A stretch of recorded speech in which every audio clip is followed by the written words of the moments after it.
Hi,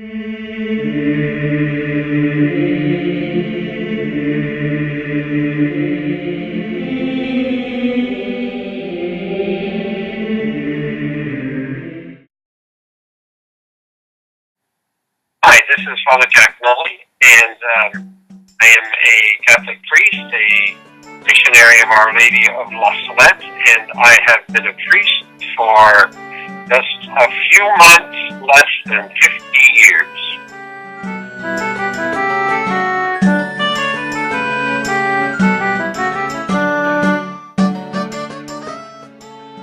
Oh, and why did I become a priest? How did I become a priest? Well, I think I was influenced when I was just a young kid. I was very, I liked going to church and to participating in what was going on in church very much. I was an altar server. I was also part of the choir, the boys' choir at that time.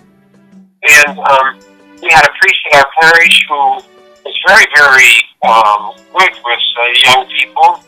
He liked to help them out, and one time we were painting a schoolroom, and in the midst of painting it, he went on a trip to go visit his sister, and on the way back, he was killed in a plane crash.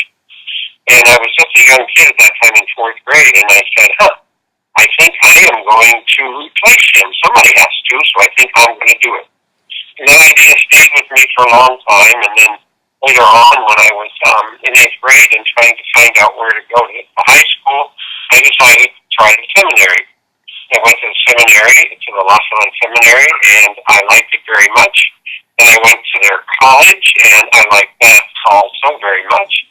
And then when I was 19 years old, I entered into the novitiate, which is the year of spiritual training and discernment, and decided that I wanted to become a missionary.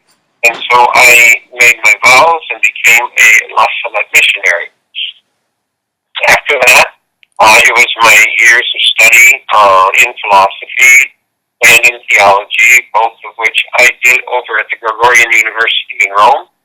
And then I came back to the States when all my studies were finished, and I was ordained a priest in Jefferson City, Missouri, at the seminary where I had studied years ago. Why did I become a priest? First of all, because I wanted to serve people. And second, I wanted to be a missionary.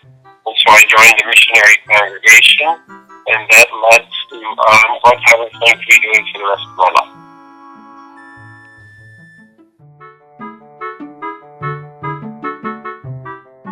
Go. Would I want to be a bishop or a cardinal? I think the answer to that is no. I am a religious, and as a religious priest, as a missionary priest, if ever that was offered, I would do it if it was for the mission of the church, but I have no aspirations or no desires and personal desires to become that way. Anyway, I'm too old at the moment to be able to take on any of those obligations. But just being a simple missionary priest was very fulfilling for me in my life, and I wouldn't want to go any higher. In my religious congregation, we have many roles of importance and leadership, some of which took me to Rome, where I worked together with the Vatican for over 6 years. But that's as close as I got, and for me, that was fun. Okay.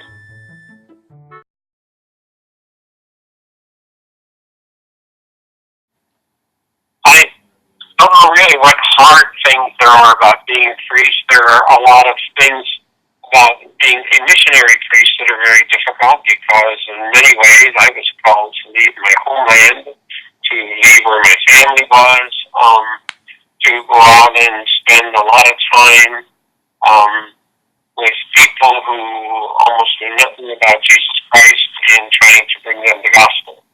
So as a missionary, there were a lot of hardships I had to go through. As a priest, the one thing is, because I don't have a family, so sometimes there's a bit of loneliness that goes on there. But majority of the time, I have friends and family in many, many places, and that's very fulfilling for me. But sometimes I become a workaholic myself, and so work is very, very important to me, to be able to do all the time. I have, and sometimes as a result of that, I'm not able to pick up a lot of the relationships that I would like to have with other people, and sometimes even with family. But that's about as hard as I can think of it. Okay.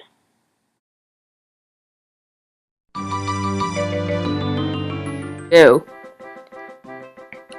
What's the best thing about being a priest? I think that the majority of the time, the best thing about being a priest is first of all, to be able to reach out and help people. I've always been someone who liked to be able to help people, and I was able to do that as a missionary. I was able to do that as a priest in all the different situations. I think perhaps some of the best things is celebrating the sacraments and being able to bring people closer to Jesus in order to be able to help them to live their faith more fully, to be more alive in their faith, and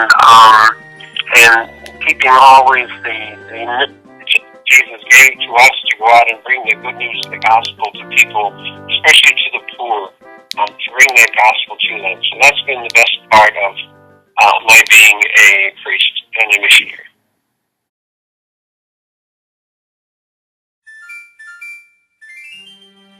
That's my favorite part of the liturgical year. I think the favorite part of the liturgical year for me is Easter, is the time when we celebrate the life that Jesus brought to us when he rose from the dead. It's a great time of ceremonies for the church, but it's also time for helping people to deepen their own sense of what their faith is about.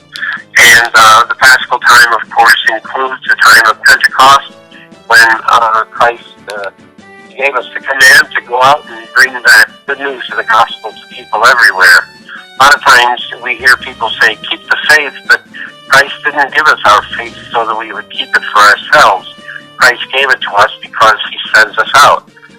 In the very beginning, when he called the people, when he called the disciples and the apostles, his first words to them were, come. And at the end, when he was finished all of his work here and his mission here, he gave it to them, and his last words to them were, go. And so bringing that gospel of Jesus to people, especially in the great strength of the Holy Spirit that we celebrate at Pentecost time, the Spirit that Jesus gave to his disciples when he rose from the dead, that for me is the best part of the liturgical year.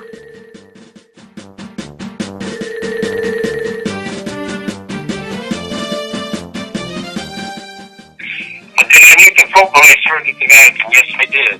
I met the Pope quite a few times. Most of the time they were courtesy visits.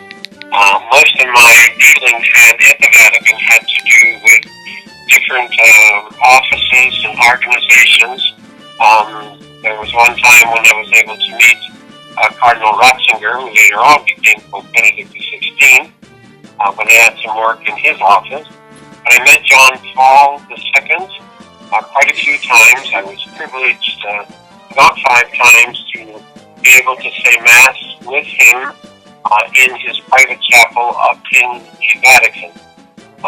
It was a Mass in which there were probably 15 or so priests and maybe about 30 or so ordinary lay people who were there each time. But it was a wonderful time to be able to meet the Pope and meet him personally, and to have pictures taken with him and be able to talk to him.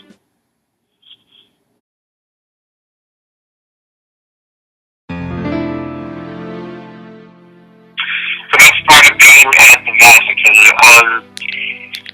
it's a little difficult to answer because of the fact that being at the Vatican means most likely you're working, and that's what you do most of the time when you're at the Vatican. When you go inside of the Vatican. The Vatican is a beautiful place, and you get to meet all kinds of extraordinary people there. But I think the best part about being there was meeting the people, but also knowing that you don't go there unless you really have a good reason. And most of the time, you're there because someone else maybe needs your help, or someone else needs some information or things like that. certainly going to the Vatican just as a visitor was fun, be able to see the museums and be able to assist at the various ceremonies and that at the Vatican. But most of the time going to the Vatican for me meant I was going there because of business for my religious congregation or in the name of other priests.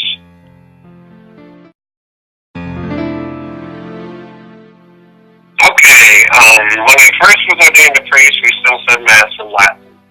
And then later on, a little bit after that, I started saying Mass in English while I was still here in the States. I've said Mass in French and in Italian and in Spanish and in Portuguese and in German and, of course, in the Malagasy dialect. So I've been able to say Mass in quite a few different languages. And also in the Haitian Creole.